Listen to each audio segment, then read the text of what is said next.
What is Ecvet? Ecvet stands for the European Creditsystem for Vocational Education and Training. It is an instrument to describe vocational competences in an easily understandable and comparable way throughout Europe. Ecvet utilises learning outcome descriptions to show what a student knows, understands, and is able to do upon completion of a learning process. In other words, Ecvet shows knowledge, skills, and competences acquired in a formal, non-formal, or informal way. The individual learning outcomes are assessed and validated. In case of a mobility project, this means that the learning outcomes acquired abroad can also be used for home country qualification.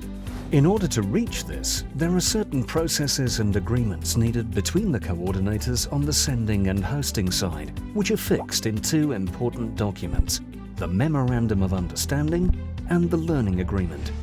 This tutorial will show you how to use Ecvet in the different phases of mobility projects from a practical point of view, and define learning outcomes and units. We work systematically through the most important steps associated with the planning, delivery, and follow-up of Ecvet in geographical mobility in sections entitled Before Mobility, During Mobility, and After Mobility. What to do before mobility? Sign the Memorandum of Understanding, an agreement between host and sending organisation to cooperate on the basis of Ecvet. Define learning outcomes. What should your students reach during the placement abroad based on knowledge, skills, and competences? Define the EQF level of the learning outcomes. Fill in the learning agreement, which describes the learning outcomes, and agree about the way of validation and recognition. Signing a learning agreement.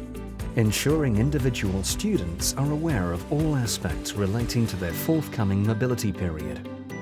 We would like to show you an example of a learning outcome. The student shows what he is able to do, how, in which context, and at what level. Gus is able to prepare a cold dish by using several vegetables in a professional kitchen independently. What to do during mobility? During mobility, the host organisation provides learning activities according to the learning outcomes and organises an assessment. The student puts the results of the assessment in his portfolio. What to do after mobility? When the student is back at his own school, he shows his acquired results to the exam committee for validation and recognition of the learning outcomes. To ensure that the entire process, from preparation and implementation to validation and recognition, is continually improved, evaluation should involve all partners, with feedback from individual mobile students.